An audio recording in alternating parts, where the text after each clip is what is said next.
Limited rainfall is contributing to the perfect storm for a wildfire outbreak across Louisiana. Although many of the fires are partially contained, drought-like conditions remain. I traveled to the front lines to survey the wildfire aftermath and the challenges ahead. This is the largest fight that we have ever had. Like hurricanes, Louisiana's wildfires have names. Tiger Island in Beauregard Parish, Highway 113 northwest of Oakdale, Lions Camp Road northwest of Leesville, and Elizabeth in southwest Rapides Parish. Those are some of the 522 wildfires that have ignited in August alone. But this isn't over, and it's not the beginning, but it's the end of the beginning.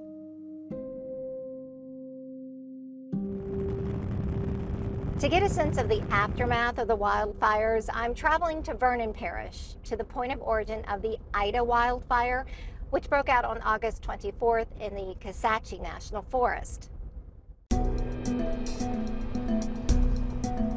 As we approach the Kisatchie National Forest, what is normally verdant green scenery is charred and blackened from the forest floor to the treetops.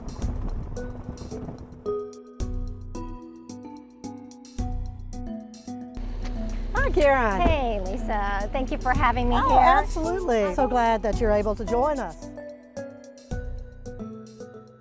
So, Lisa, this wildfire in the National Forest started with a trash burn. That's correct, Karen. Actually, the point of origin is just right past what is left of this trailer. A gentleman was out burning some debris during the statewide burn ban. Some winds kicked up, and he quickly lost control, burnt down his neighbor's house, and about 6 outbuildings that were associated with it here. So what was the total impact of this fire? How much devastation did it cause in total before it was contained? Well, it's still not totally contained. We're still about 70% containment. We still have crews out mopping up. But as far as the resource damages and the timber loss, the total fire right now is about right at 4,000 acres, 3,900 acres.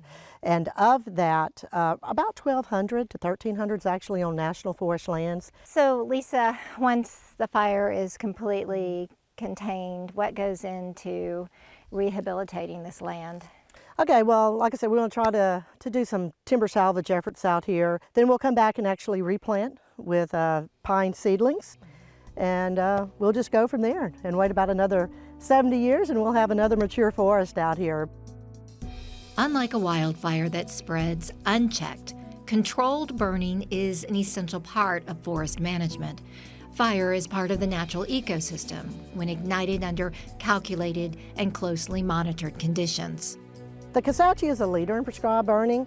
The National Forest will burn somewhere around 130 to 140,000 acres every year, which is, extremely important in what we do for fuels reduction, wildlife management, and just hazardous fuels reduction as well. Controlled burns rid the forest of organic debris that can feed wildfires. However, many forested areas are still clearing down timber from several hurricanes, which added fuel to the recent wildfires. Okay, so straight ahead of you, there's 2 jumps to your right. What we're doing with our method of fighting fire is we're attacking the fire triangle. Okay, the fire triangle basically has 3 sides. It's a fuel side, an oxygen side, and an ignition point side.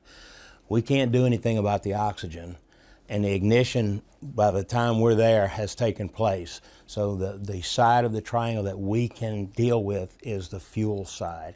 Wade Dubé is the state forester, helping chart the plan of attack.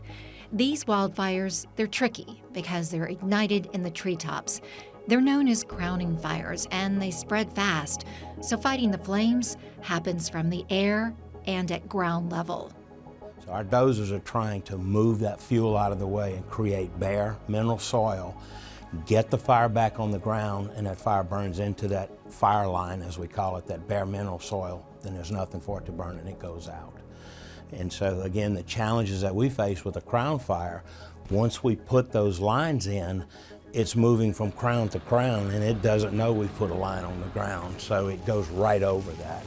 And so that's where the water drops come in to help us get that fire back on the ground so that our efforts with our dozers can be successful.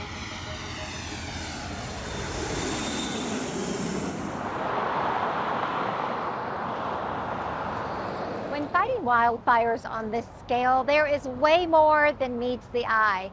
So I traveled to Deridder to take you behind the scenes here at the Incident Command Center and show you the coordinated effort that's happening.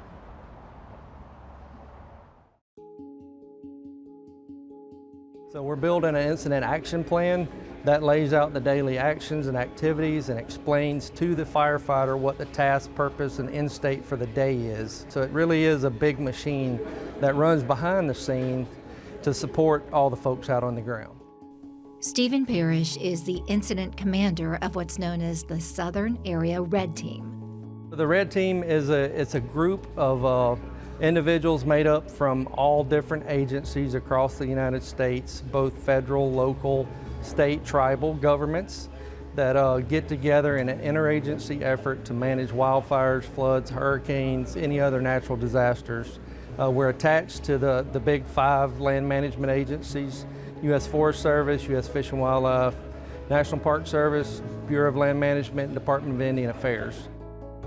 The Red Team coordinates nighttime flyovers of the burning sites to detect hotspots. It maps out the fire activity for responders and tracks the weather, among many other support services. But now we're entering the most important stage of the fires, which is the mop-up phase. Because the fires are burning so hot and intense, it scorches the canopy. So you'll see the green pine needles turn brown. Those will start turning loose in about 5 to 7 days, and then they fall when the wind blows. That creates a new fresh blanket of fuel and leads to unburned pocket of fuels from a stump hole. So we have to keep going back and taking leaf blowers and opening the lines up to keep containment on the fire until sufficient moisture is received. Fighting these fires has put a significant financial strain on responding agencies at all levels and exacted a toll on personal and public property. And so we have been at a full court press, and my total annual budget for firefighting is about $12 million. And I've been spending between $500,000 and $1 million a day since the 22nd. So rapidly, we are depleting, all of our cash resources. Right now, the cost of suppression for this fire is over $1.2 million. $1.2 million. $1.2 million. And, by the time we do site preparation and replanting, that's going to be anywhere from, $300 to $400 per acre to get this back where we need to get it.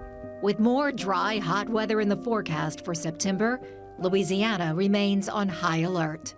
But we're now just going into our classic fire season. I'm gonna repeat that. We are just now entering fire season. We're not on the exiting it, we are entering it. We are gearing up for a fight that's gonna bring us far through September.